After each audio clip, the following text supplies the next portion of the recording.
Hello, this is the Night Watchman here. So apparently, everyone is raving about this new game called Among Us.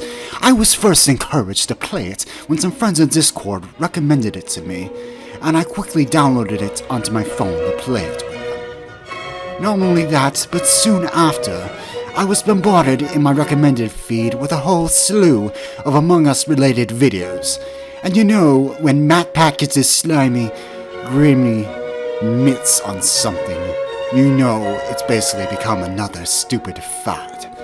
For one, I probably have to admit to myself that if I didn't cave to peer pressure like an idiot, I probably would have never played this game.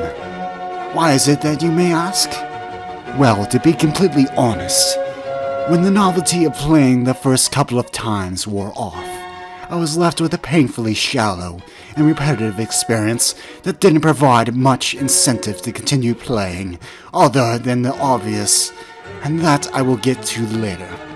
First, the maps, as in there is only two maps. Two maps that have you do the same repetitive task over and over and over and over again. That is until you get murdered in a rather gruesome fashion, considering the cartoony aesthetic, fooling me into thinking this was a kid's game. The gameplay as the crew is such an insult to compelling game design. It basically amounts to running around, playing minigames until the green bar fills up enough for you to automatically win.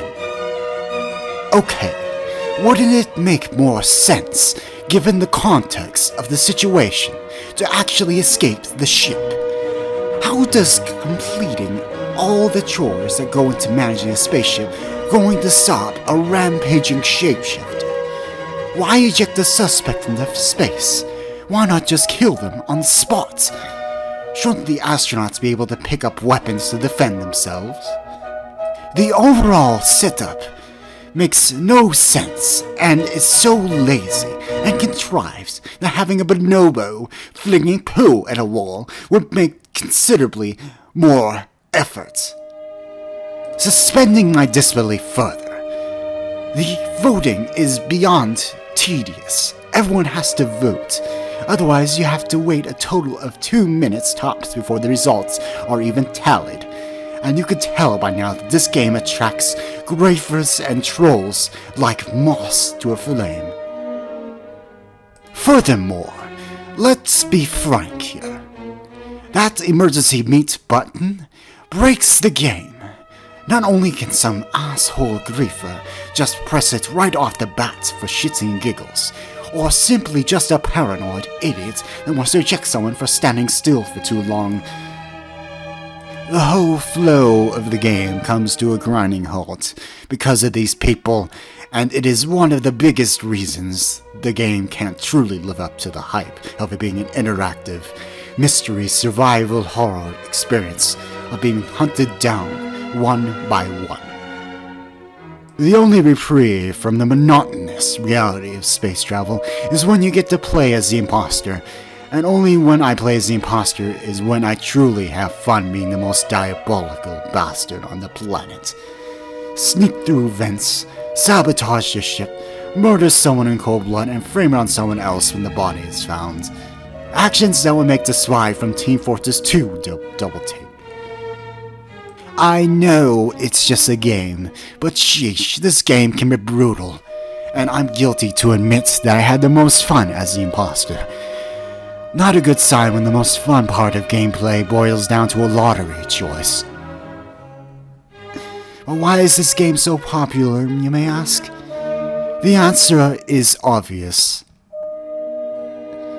It's these simple and gimmicky games that attract hordes of sweaty, screaming Let's Players who want to just show you how awesome the game is, but only when you want to watch them play it.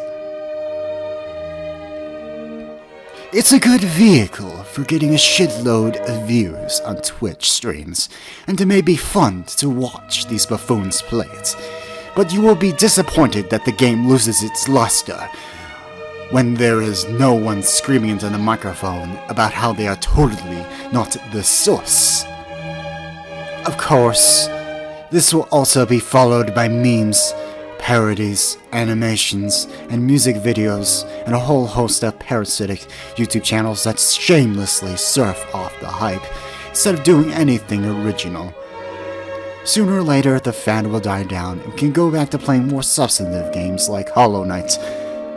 All in all, play if you're bored and have nothing else better to do, which in the case of this year we really don't have anything better to do, but don't expect it to have any other point or staying power.